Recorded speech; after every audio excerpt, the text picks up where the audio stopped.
Oke, bismillah, assalamualaikum warahmatullahi wabarakatuh. My name is Ayu Darmawati Muhammad. You can call me Ayu, or some students call me Ma'am Ayu. I'm from Makassar. I graduated from State University of Makassar, English department, and I've been teaching for approximately 5 years in vocational school, secondary school, and senior high school. I already got my TOEFL score teaching English as a second language with a 600 to 25 score.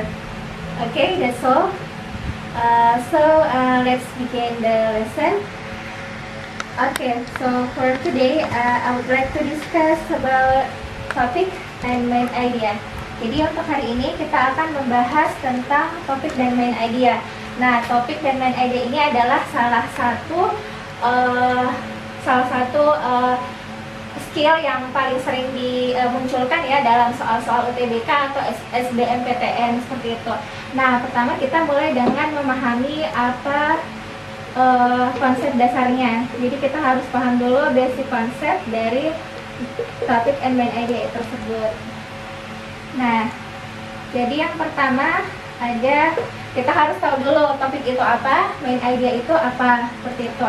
Nah, topik itu adalah pokok atau tema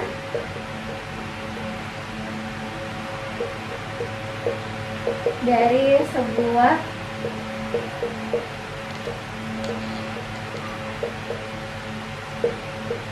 permasalahan dalam paragraf.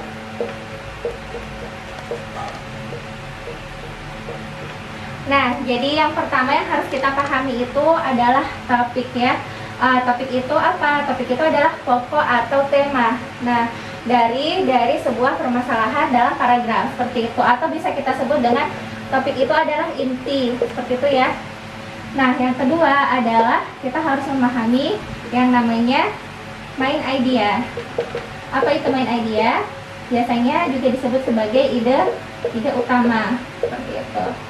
Nah, ide utama itu adalah, jadi main idea itu atau ide utama adalah bagian terpenting yang ingin disampaikan oleh penulis dalam paragraf, seperti itu. Nah, kemudian yang ketiga ada namanya topic sentences. Topic sentence ya, atau kita biasanya sebut dengan kalimat topik. Kalimat topik. Nah, topik sentence ini adalah, jadi kalau topik sentence ini atau topik sentence ini adalah kalimat yang menjelaskan bagian penting dari dalam topik itu sendiri. Seperti itu untuk basic konsep topik dan main idea. Nah, kita lanjut. Yang keempat, ini ada pembagian paragraf secara umum. Jadi in general paragraf itu ada dua. Jadi ini ada organisasi atau pembagian paragraf. Ini dibagi dua. Yang pertama itu ada paragraf deduktif.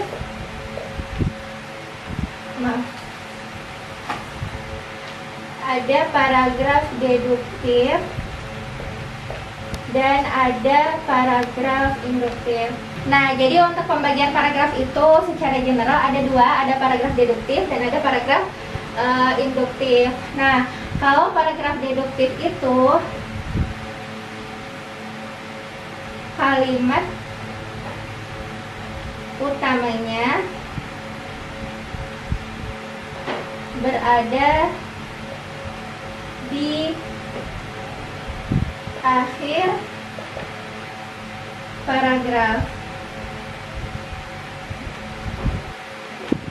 Nah, jadi kalau paragraf deduktif itu kalimat utamanya atau main idenya berada di akhir paragraf.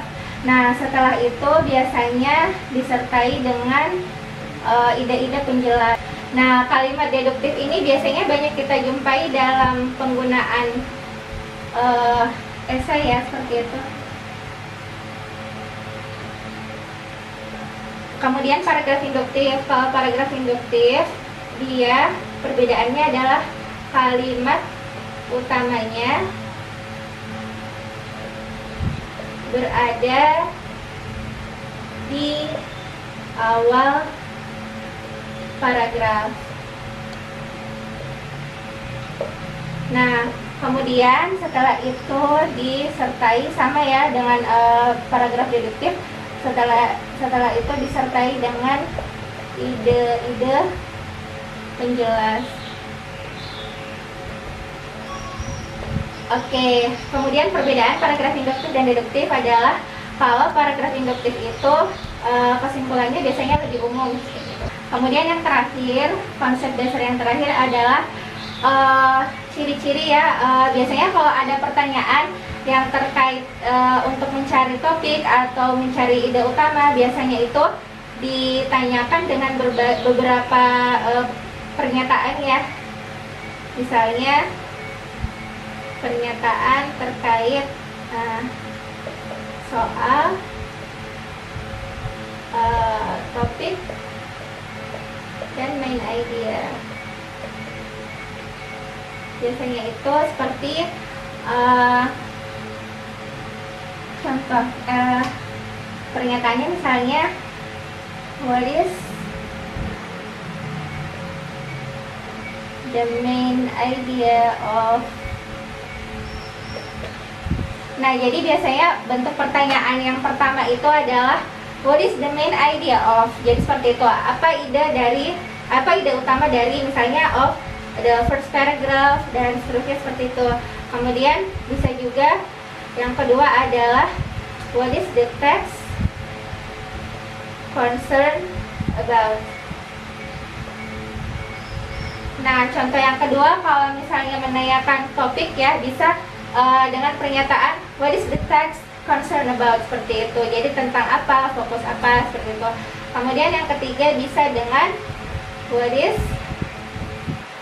the text mainly talk about, kayak seperti ini. Nah, what is the text mainly talk about? Jadi teks itu berbicara tentang apa, seperti itu. Kemudian what is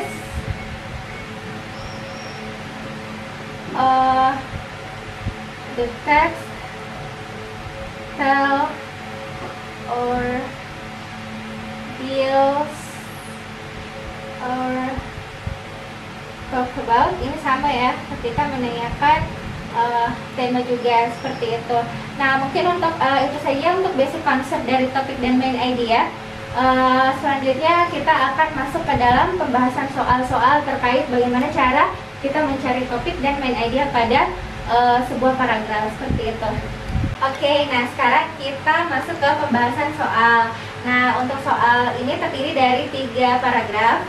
Nah, paragraf yang pertama ini teks yang pertama ini terdiri dari 4 paragraf. Nah, jadi saya bacakan dulu soalnya, kemudian nanti kita analisa bersama terkait soal yang diminta.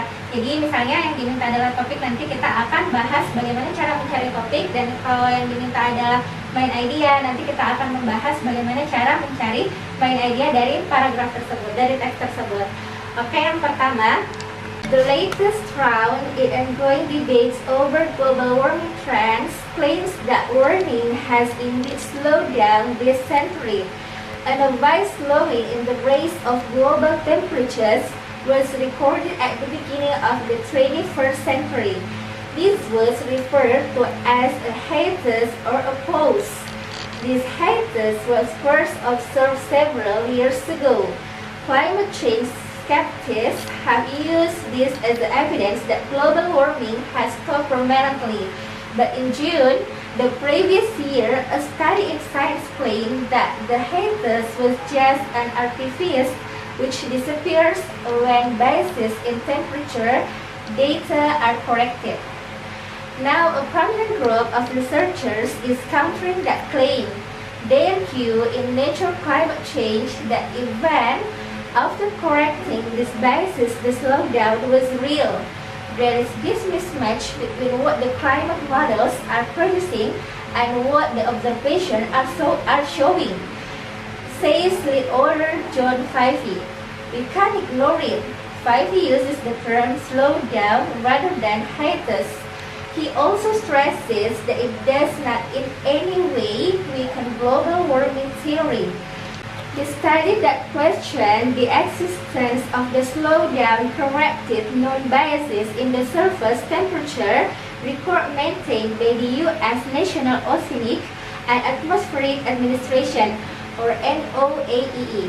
The findings show the differences in temperature readings from ships and buoys. This effectively increased the record about warming. The researchers also extended the record to include 2014. This set a new record high for average temperatures. Thomas Carr, director of National Centers for Environmental Information in Asheville, calculated the rates of global warming between 1950 and 1999 as being 0.113 degrees Celsius per decade. This was similar to 0.116 Celsius a decade calculated from 2000 until 2014. This curve said means that an assessment done by the influential Intergovernmental Panel on Climate Change in 2013 showing that warming had slowed was no longer valid. Okay, that's the text. So let's become to the discussion of the question. Okay, jadi the first question is, jadi pertanyaan pertama adalah the passage above mainly discuss above. Jadi yang ditanyakan adalah passage yang ada di atas yang tadi, passage yang tadi atau teks yang tadi itu berbicara tentang apa seperti itu. Jadi mainly discuss. Nah, kata kuncinya adalah mainly discuss above. Berarti kita cari topiknya itu tentang apa. Nah, di sini yang pertama karena ada 4 opsi ya, jadi ada A, B, C, D. Nah, kita baca satu-satu opsinya. Yang pertama adalah A. The hiatus observation was first carried out several years ago. Nah, berarti di sini kata kuncinya adalah observation. Kemudian yang kedua, the reason why global warming is slowing down in this century. Nah, berarti di sini adalah reason. Kata kuncinya ini keywordnya. Jadi observation kemudian reason. Kemudian yang ketiga, global warming is a variable issue in the space of a decade. Nah, berarti di sini tentang isunya. Kemudian yang keempat adalah ada 5 poin. Nah, yang keempat adalah the contention about global warming and whether it is intended slowing this period. Nah, di sini ada kata contention. Nah, di sini ada kata contention. Nah, kemudian yang terakhir adalah poin yang terakhir, the view of study in science that the hiatus is an artifact which vanishes. Nah, di sini berarti kata kuncinya adalah the view of study of hiatus. Nah, sekarang cara kita mencari topiknya, karena yang ditanyakan adalah mainly discuss.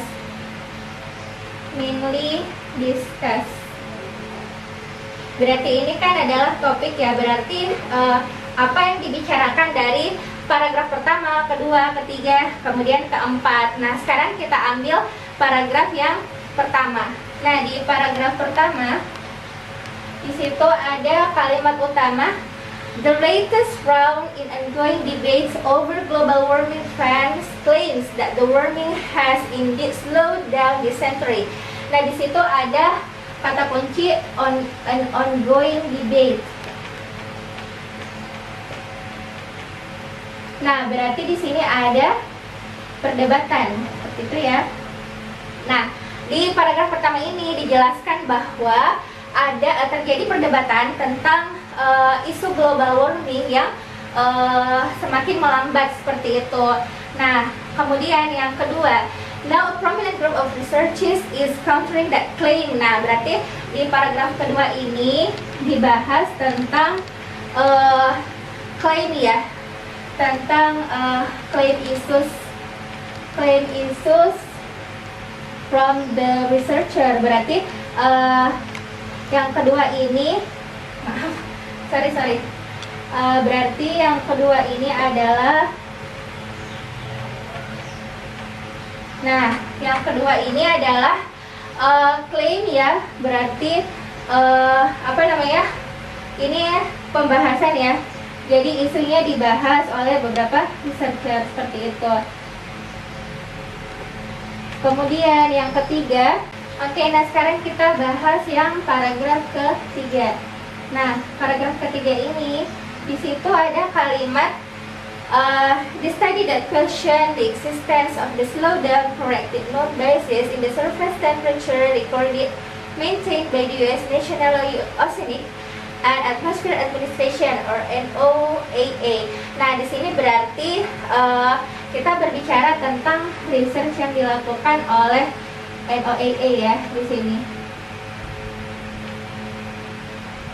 Kemudian di paragraf yang keempat, di situ atau dalam paragraf yang terakhir, Thomas Kerr, Director of National Centers for Environmental Information in Asia Field, calculated the rate of global warming between 1950 and 1999 as being 0.113 Celsius per decade. Berarti di sini tentang apa namanya, yang dibahas adalah tentang rate of global warmingnya seperti itu dari tahun 1950.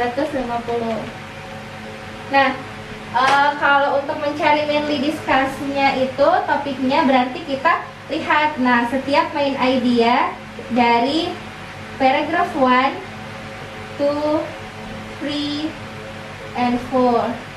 Nah, kalau kita lihat dari paragraf 1 sampai paragraf 4 semuanya berbicara tentang ini ya, global warming. Semuanya berbicara tentang global warming, discuss about global warming. Tapi di sini yang lebih spesifiknya yang dibahas itu adalah apa? Apakah hanya isunya saja atau tentang perdebatan yang tadi ya di awal kan dijelaskan ada kata ongoing debating.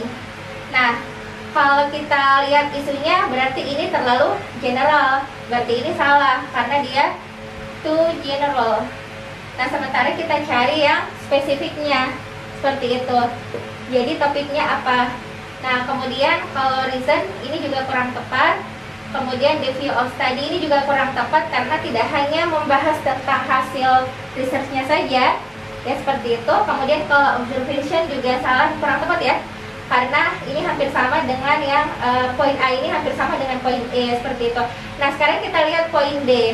Nah, poin D ini ada kata contention. Berarti contention itu sama dengan kalau kita mengatakan arguing. Nah, arguing itu artinya adalah perdebatan seperti itu. Nah, berarti contention ini sama dengan perdebatan. Nah, sementara kita lihat tadi ada ya di sini di paragraf pertama, berarti jawaban yang lebih tepat adalah poin D, the contention. Seperti itu. Berarti jawaban dari paragraf pertama, the passage above mainly discussed about the contention about global warming and whether it is intended slowing this period. Seperti itu untuk soal yang pertama. Oke, nah sekarang kita lanjut ke nomor yang kedua. Nah, di paragraf kedua ini juga sama ya, terdiri dari 3 paragraf. Nah, sekarang kita baca dulu paragrafnya. Over the last 2 decades, the use of ICT has been an important topic in education. On the one hand, studies have shown that ICT can enhance teaching and learning outcomes. For example, in science and mathematics education, scholars have documented that the use of ICT can improve students' conceptual understanding, problem solving, and team working skill.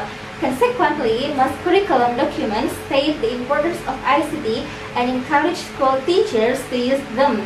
However, teachers need to specify trained in order to integrate ICT in their teaching. Okay, schools are known to be resistant to innovation and change. However, the spread of ICT is beginning to affect how the teachers teach. One of the current issues about the use of ICT is how it is integrated into the curriculum. The curriculum document provides arguments for introducing ICT in the school, introducing the ICT in the school setting. Therefore, schools expect that graduates from the teacher education programs have a reasonable knowledge of how to use ICT. However, this may not be the case because most current teachers pre-service preparation and subsequent in-service courses were designed by using traditional education technology and settings. Thus, the participants in these courses are not familiar with the processes, interaction patterns, features, and possibilities of teaching learning processes based on ICT. Effective development of the pre-service teachers' ICT proficiency does not seem to be a direct process, but is the one asking for a careful, complex approach.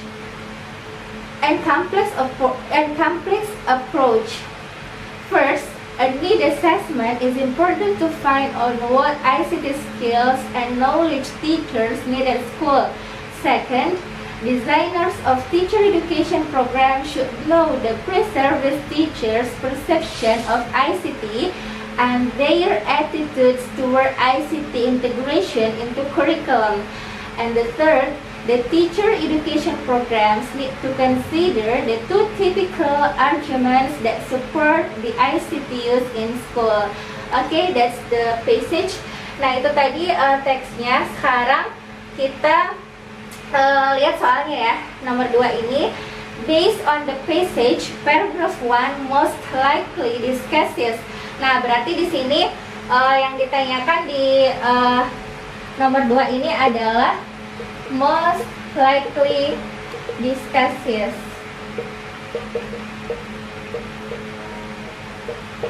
Oke, nah di paragraf pertama. Nah, sekarang kita lihat di paragraf pertama. Over the last 2 decades, the use of ICT has been an important topic in education. Nah, on the one hand, studies have shown that ICT can enhance teaching and learning outcomes. Nah, berarti yang dicari ini adalah topik dari paragraf pertama, seperti itu. Nah, berarti topik yang ada di paragraf pertama. Nah, sekarang kita lihat main idea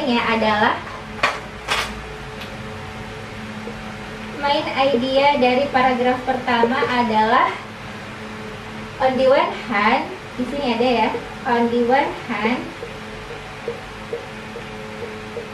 kemudian studies have shown that ICT can enhance teaching.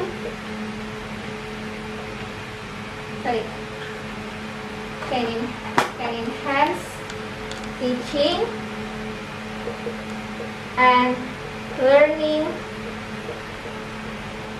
outcomes. Nah, sekarang di sini kita fokus pada kata enhance. Nah, apa itu enhance? Nah, enhance itu sama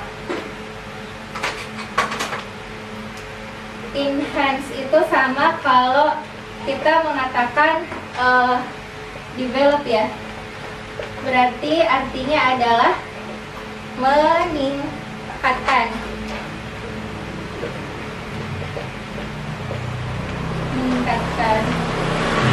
Nah, berarti kalimat utamanya di sini adalah bagaimana ICT itu dapat meningkatkan teaching dan learning outcome, seperti itu. Nah, sekarang kita lihat opsinya. Oke, nah di sini untuk pertanyaan nomor 2 ini ada 5 opsi ya. Sekarang kita lihat opsinya, ada A, B, C, D, E. Yang pertama itu adalah educational growth in the last 2 decades. Berarti di sini yang clue jawabannya adalah di poin A itu tentang educational growth. Educational growth.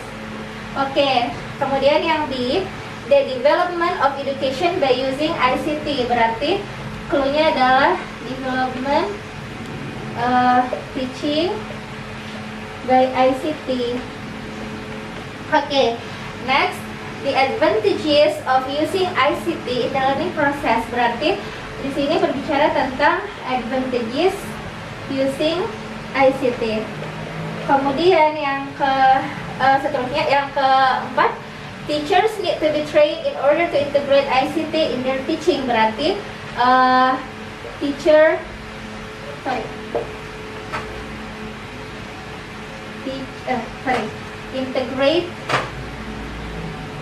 integrated ICT. Okay, the last point, ICT and education in today's learning development. Berarti development of teaching and ICT. Nah, sekarang jadi ada the easy way ya, bagaimana cara yang mudah untuk kita how to decide the topic of the first paragraph. Berarti kita lihat di sini ada yang tadi kita highlight itu ada enhance. Nah, ada kata enhance. Nah, tadi sudah kita dapatkan ya, sinonimnya enhance itu adalah develop, berarti meningkatkan. Nah, sekarang di antara 5 poin ini kita cari yang mana yang ada kata developnya seperti itu. Nah, kalau kita lihat di sini berarti yang ada itu adalah poin B, kemudian ada poin I seperti itu. Nah, sekarang kita decide yang mana antara B dan I. Kita lihat kalau B berarti dia yang dikembangkan adalah teachingnya by ICT. Kalau yang poin I yang dikembangkan adalah teaching dan ICT. Nah, sekarang kita lihat kembali ke paragraf pertama. Nah, di sini dikatakan bahwa shown that ICT can enhance teaching and learning outcomes. Berarti yang ditingkatkan oleh ICT itu adalah teaching and learning. Nah, di sini yang ada B adalah teaching, kemudian yang I adalah teaching and ICT. Berarti ini salah ya, karena harusnya di sini adalah learning. Berarti jawaban yang tepat adalah B, development teaching by ICT. Seperti itu. Oke, itu untuk nomor yang kedua. Oke, sekarang kita lanjut ke pertanyaan yang ketiga. Nah, ini pertanyaan yang terakhir. Paragraf ketiga ini ada 4 paragraf. Nah, sekarang kita seperti yang tadi ya, sebelumnya kita baca dulu, kemudian kita analisa analisa soal dan jawabannya seperti itu. Having known the benefit of seasonal detoxification, it is then important for us to know how to do it. The best way to begin a spring cleanse and to optimize results is to incorporate cleansing and alkalizing foods, nutrients, botanicals, and mind-body healing practices into a gentle program. They also allow healing and transformation to spring forth naturally. According to traditional Chinese medicine, TCM philosophy, every season correlates to different elements or organ system in the body. For example, winter correlates with the water element and the kidneys or bladder system. Okay, from a Western naturopathic perspective, cold weather can put stress on your adrenal and thyroid glands. As a result, the blood becomes more acidic and there is a buildup of lactic acid. This can lead to sluggish muscle and joint pain and arthritis. Both Eastern and Western naturopathic medical systems agree that the transition from winter to spring offers an ideal opportunity to shed extra weight. It is also a good time to gently cleanse accumulated toxins from the body. This excess buildup can be the result of numerous factors. The main causes include unhealthy diet, poor digestion, lack of exercise, winter dehydration, normal metabolic processes, and environmental pollution. In TCM, spring corresponds to the liver and gallbladder. A gentle spring cleans effectively supports the liver's vital detoxification processes. It is also eliminates toxins stored in organs and tissues, helps shed excess weight, alkalize the body, and get your circulation and energy moving. Digestion is improved and inflammation is reduced. Moreover, blood sugar is balanced and immune functions is better. A cleansing diet is the most critical component of any detoxification program. Animal protein, particularly red meat, should be minimized during a cleanse. It emphasizes lighter, organic plant-based protein that are easier for the body to digest. Below are the critical components of a detox diet which can help improve digestion and enhance detoxification, resulting in greater energy and vitality. Nah, sekarang di nomor 3 ini pertanyaannya adalah about seasonal detoxification, which topic does the paragraph preceding the passage most likely discuss? Berarti yang ditanyakan adalah paragraph preceding most likely discuss. Oke. Nah, di sini ada kata preceding, berarti kita lihat dulu artinya apa. Nah, preceding ini sama dengan previous. Nah, berarti artinya adalah terdahulu, seperti itu, gitu ya, terdahulu. Nah, kalau karena di sini dia ing, berarti artinya adalah yang dahulu, seperti itu ya, atau yang dahului, seperti itu. Nah, berarti yang ditanyakan adalah ada kata most likely, berarti yang ditanyakan adalah tema ya, karena tadi kalau ada most likely berarti itu adalah topik yang ditanyakan. Nah, berarti topik sebelum sebelum paragraf ini yang ditanyakan itu apa namanya? Jadi yang ditanyakan adalah apa topik sebelum paragraf ini, seperti itu. Nah, sekarang kita lihat opsinya. Nah, di sini ada kalimat ya yang sebelumnya itu adalah about seasonal detoxification. About seasonal detoxification. Ini adalah tema ya, seperti itu. Nah, kemudian kita lihat di paragraf pertama. Nah, sekarang kita baca di paragraf pertama ada having known the benefit of seasonal detoxification, it is then important for us to know how to do it. Seperti itu ya. Nah, kita tulis di sini having the benefit of seasonal detoxification,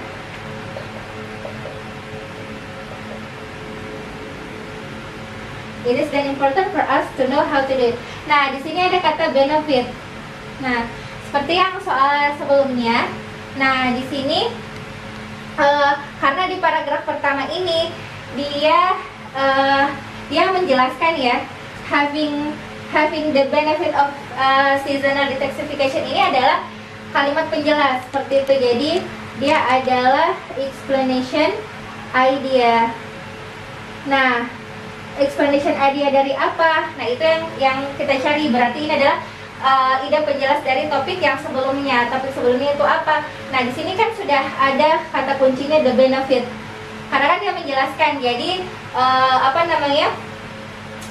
kalau kita artikan kan berarti keuntungan dari detoksifikasi musim kan seperti itu. Berarti sebelumnya pasti membahas tentang benefit, seperti itu. Nah, berarti di antara 5 opsi ini kita cari yang ada yang memiliki similar meaning sama benefit itu yang mana. Nah, kalau kalau benefit kan artinya keuntungan ya. Benefit itu, nah berarti kita cari yang similar dengan benefit. Proses berarti bukan, karena ini kan proses. Kemudian side effect berarti efek samping, bukan juga. Kemudian origin berarti sumber ya, atau asalnya dari mana gitu, berarti salah. Kemudian definition berarti definisi atau arti, seperti itu, berarti salah juga. Nah, sekarang kita lihat yang advantage. Nah, advantage ini artinya adalah sama ya, artinya sama dengan keuntungan, berarti jawabannya adalah I, seperti itu. Nah, jadi paragraph preceding apa tadi yang pertanyaannya, which topic, seperti itu ya, which topic discuss, berarti topik mana yang didiscuss sebelum paragraf ini.